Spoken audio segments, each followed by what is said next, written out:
Assalamualaikum warahmatullahi wabarakatuh. Selamat pagi anak-anakku.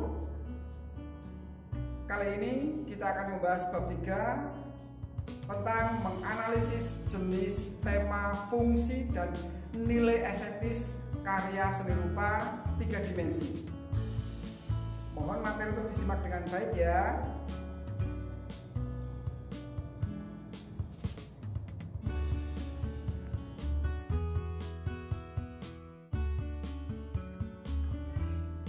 Pada poin pertama kita bahas berdasarkan jenis.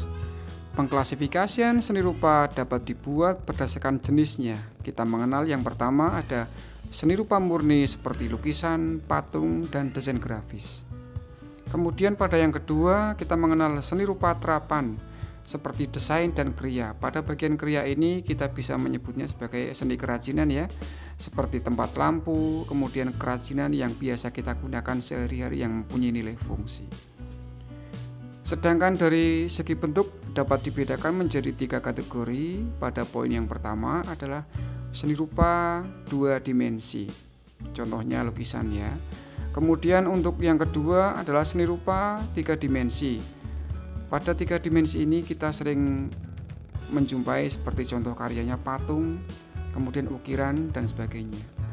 Kemudian poin yang ketiga adalah seni rupa multidimensi seperti seni rupa pertunjukan atau performance art ya.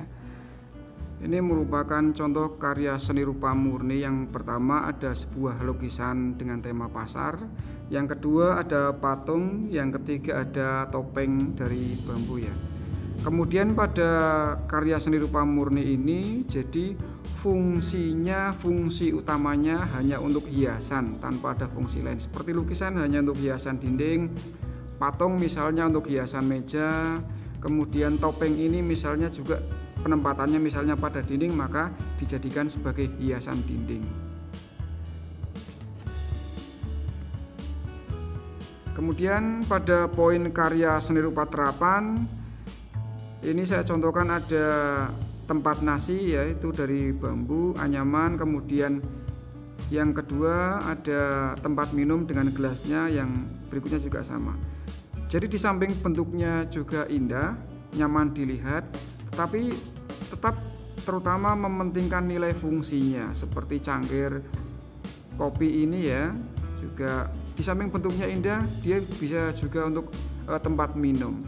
Kemudian anyaman dari bambu ini juga sama, di samping bentuknya indah dia juga bisa digunakan untuk tempat nasi ataupun tempat makan.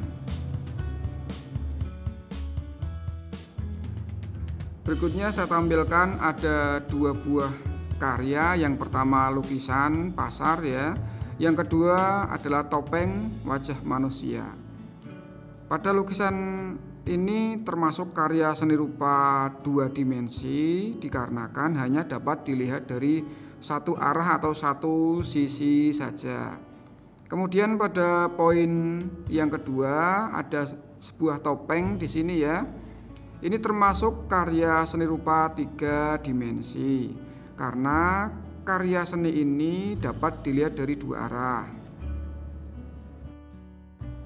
Kemudian berikutnya adalah seni rupa pertunjukan atau performance art. Karena performance art itu sendiri adalah seni yang dilakukan individu ataupun kelompok oleh para seniman ya. Gambar di bawah ini salah satu contoh bentuk performance art yang menentang keras tentang kerusakan lingkungan yang ada di bumi ini. Jadi ini ekspresi seniman untuk mengungkapkan perasaannya. Poin berikutnya adalah tema. Masalah pokok atau tema dikenal sebagai subject matter seni. Misalnya tema dapat bersumber dari realitas internal dan realitas eksternal. Untuk realitas internal ini seperti halnya harapan, cita-cita, emosi, nalar, intuisi, gairah, hayalan dari kepribadian seorang perupa dapat dijadikan sebagai media berekspresi melalui karya seni. Sedangkan realitas eksternal untuk membuat sebuah karya seni, perupa ini bersumber dari ekspresi interaksi perupa dengan kepercayaannya, atau kemiskinannya, atau ketidakadilannya, nasionalisme, politik, bisa juga bersumber dari alam atau lingkungan sekitarnya. Berikut ini adalah contoh karya seni bersumber dari internal.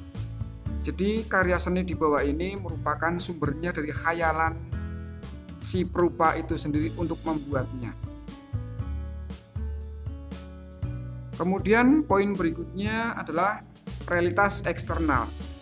Seniman ini membuat sebuah karya seni. Pada poin yang pertama, dia tidak suka dengan kerusakan lingkungan, makanya membuat karya seni seperti itu.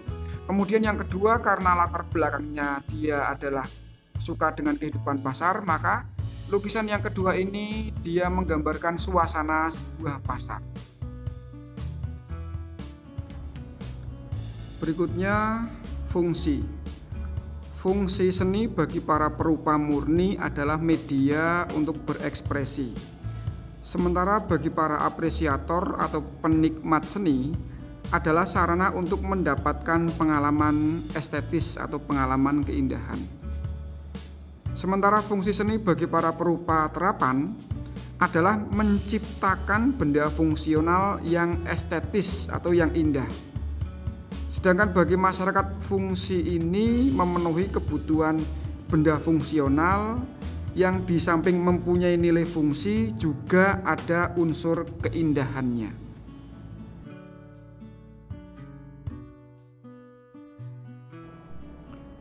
Berikutnya adalah nilai estetis.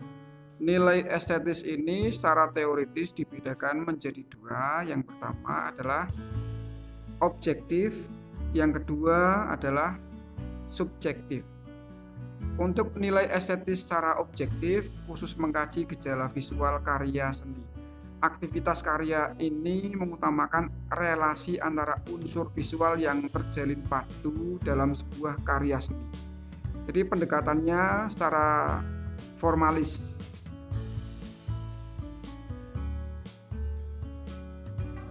Sedangkan untuk nilai estetis secara subjektif merupakan pengalaman mengamati dan menikmati karya seni. Demikian biasanya melukiskan penggambaran imaji emosi, suasana kejiwaan yang hidup dalam diri si pengamat seni tersebut.